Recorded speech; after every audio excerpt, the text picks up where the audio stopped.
Hey everyone, hope you're all well. Today I wanted to make a video regarding Halo Infinite's open world, or should I say open world environments, and briefly delve into the infinite possibilities that come along with that. In August last year, we found out that Halo Infinite's campaign wouldn't be truly open world, although it will feature expansive areas far greater than anything we've ever seen before. Think of the mission Halo from Halo Combat Evolved, only completely blown up in size and scale, and with way more to do in the open world environment, which seems like something 343 are focusing on, judging from the gameplay demo. It seems as though environmental storytelling will be returning too, which seems to have been inspired by Halo 3 ODST, which fed us little pieces of information illuminating what happened when the Covenant invaded Earth during the events of Halo 2. Imagine in Halo Infinite having the ability to discover what actually happened during the battle on Zeta Halo against the Banished, leading to the UNSC's defeat. There could even be audio logs or a side story of sorts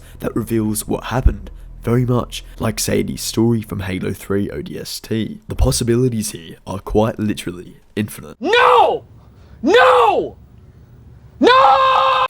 Okay, that's the last time I'll say that, I promise. In the next Inside Infinite update, which happens to be next week, we'll be getting a closer look at Zeta Halo and the different environments on the ring. Here, we should get some insight into the world 343 are trying to build. Already, we know that the campaign is the most expansive and vertical Halo world ever, thanks to Jafet Meza, but hopefully we get a few screenshots of some of the different locations on the ring, like the desert and forest environments teased in the announcement trailer back in 2018, or at the very least, more concept art of these beautiful locations. I don't know if 343 will touch on the exploration of Zeta Halo in this update, but I do think we'll see something on how the player can interact with the environment and different wildlife on the ring. This is the update I'm really looking forward to, considering this will be the first real deep dive into Zeta Halo, the most mysterious Halo ring. Now, let's talk about how the open world will function in Halo Infinite. Like you guys are aware, this won't be a true open world title, just different environments that are generally more expansive and vertical than anything we've ever seen before in a Halo game, with of course plenty more to do that will keep you busy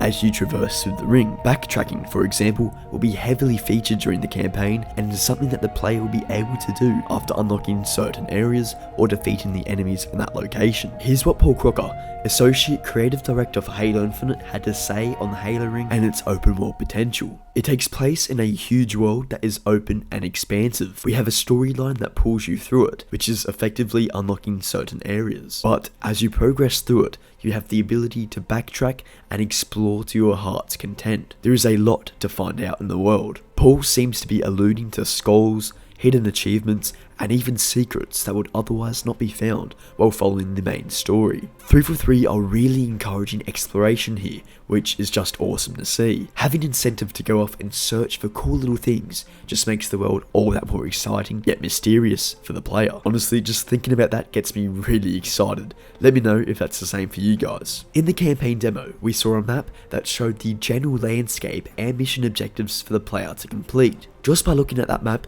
you can see plenty of sections that are still locked due to the player not clearing these first objectives. I think what we'll see in Halo Infinite is huge areas that are slowly unlocked after clearing objectives, so by the end it will feel way more open world than it would at the beginning. I should also say that this particular environment holds quite a few missions or objectives, as if you look at the image appearing on the screen, this is the same tag map shown from the demo, just with more icons representing different mission types. Here you can see blue, red, and yellow mission icons, where it seems, at least to me, that yellow indicates campaign missions and objectives that you would need to complete before moving further in the story. Blue might indicate fast travel and restock points, and finally red shows combat objectives. Now, I just mentioned fast travel. Some of you are probably scratching your heads as to why, but hopefully the majority of you will know what I'm about to say. Just shortly after the July reveal, I made a video where I watched the campaign demo in 0.25x speed, where I discovered some crazy details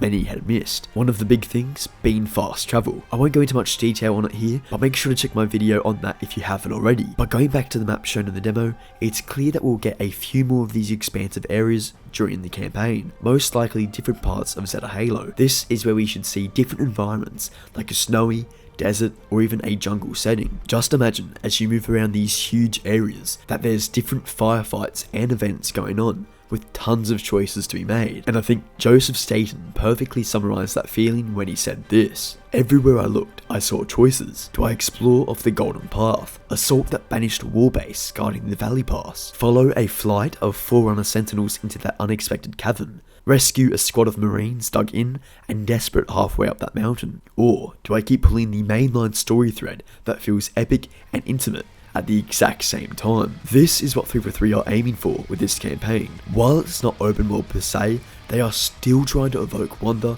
and freedom for the player, because 343 have recognised that those two elements are key to the true Halo experience. And honestly, those central themes have been missing from the Halo franchise for quite some time now.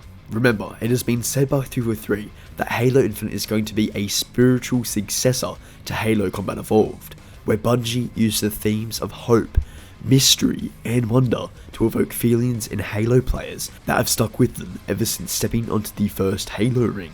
Having huge open areas that the player can freely traverse in is super important, and it's really reassuring that 343 have recognised this while developing Halo Infinite's campaign. I don't think Halo should ever go down the true open world route, but having expansive and vertical environments, with of course linear sections too, is what makes Halo, Halo.